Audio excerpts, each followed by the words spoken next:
Halo semuanya. Pada video sebelumnya, kita sudah membahas tentang pengertian investasi. Nah, pada video kali ini, kita akan mencoba untuk mencari apa investasi terbaik.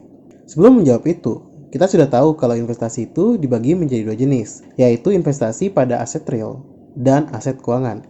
Pertama, mari kita coba bandingkan dari sisi return-nya terlebih dahulu. Pada aset real, kita akan berfokus untuk berinvestasi pada aset berwujud, seperti rumah, tanah, dan emas. Agak sulit untuk mencari harga tanah, jadi kami hanya mencari rumah dan emas. Berdasarkan survei harga properti residensial yang dikeluarkan oleh Bank Indonesia, harga properti mengalami kenaikan rata-rata sebesar 4,66% per tahun selama tahun 2010 hingga tahun 2020. Sementara pada periode yang sama, harga emas mengalami kenaikan rata-rata sebesar 8,30%.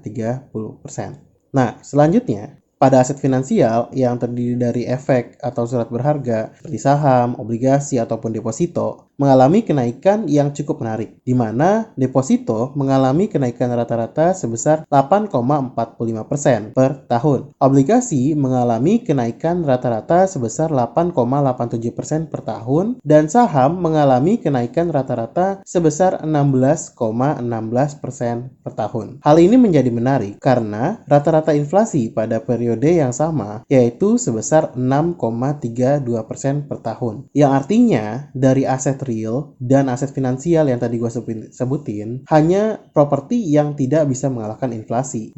Buat teman-teman investor properti yang udah gatel ngetik di keyboard tentang data yang gue sebut tadi, perlu digarisbawahi bahwa yang tadi dibandingkan pada kenaikan harga properti yaitu adalah indeks harga properti yang disajikan oleh Bank Indonesia. Karena ini indeks adalah bentuknya gabungan dari banyak properti yang kemudian disatukan terus disurvei kira-kira kenaikannya berapa. Yang berarti bisa jadi ada beberapa rumah yang memiliki pertumbuhan di atas yang gue sebut, atau bisa jadi ada yang di bawah. Ini juga berlaku pada indeks saham, karena nggak sedikit saham yang tumbuhnya di atas kenaikan rata-rata IHSG, dan nggak sedikit juga saham yang turun di bawah rata-rata IHSG. Oke, sekarang kita kembali lagi ke topik apa investasi terbaik. Jika kita melihat data yang gue sebutin tadi, tentu investasi terbaik adalah saham, karena memberikan return yang jauh di atas kenaikan inflasi. Sekarang, kenapa saham yang memberikan return tertinggi di Indonesia, tetapi investor di Indonesia itu pada tahun 2020 hanya 3 juta investor. Anggaplah usia produktif di Indonesia itu sebanyak 100 juta ya. Dari total keseluruhan penduduk di Indonesia itu sekitar 267 juta. Artinya baru sekitar 3% yang benar-benar terjun berinvestasi di saham atau di pasar modal lah. Itu belum termasuk mahasiswa yang buka rekening karena ikut seminar terus lupa username dan passwordnya karena ya udah cuma dengerin seminar itu karena mungkin mereka mencari hal yang lain seperti sertifikat dan sebagainya. Nah, menurut gue, sekali lagi ini menurut gue ya, karena setiap orang memiliki profil risiko yang berbeda-beda. Ada yang sanggup high risk, high return, makanya berinvestasi di saham.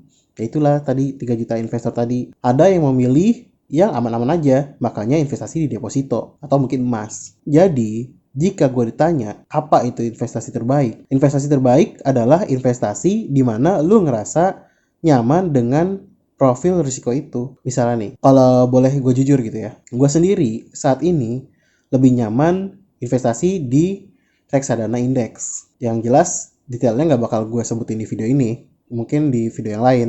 Tapi nih ya, senyaman-nyamannya lo dengan suatu instrumen investasi, tapi kalau instrumen tersebut tumbuhnya masih di bawah inflasi, ya buat apa? Karena kita kan tujuan kita berinvestasi adalah melindungi nilai uang kita. Nah, karena saham memiliki return yang paling tinggi, pada video berikutnya kita akan membahas tentang bagaimana cara menganalisa saham. Sekian video kita kali ini. Share jika menurut kalian video ini bermanfaat.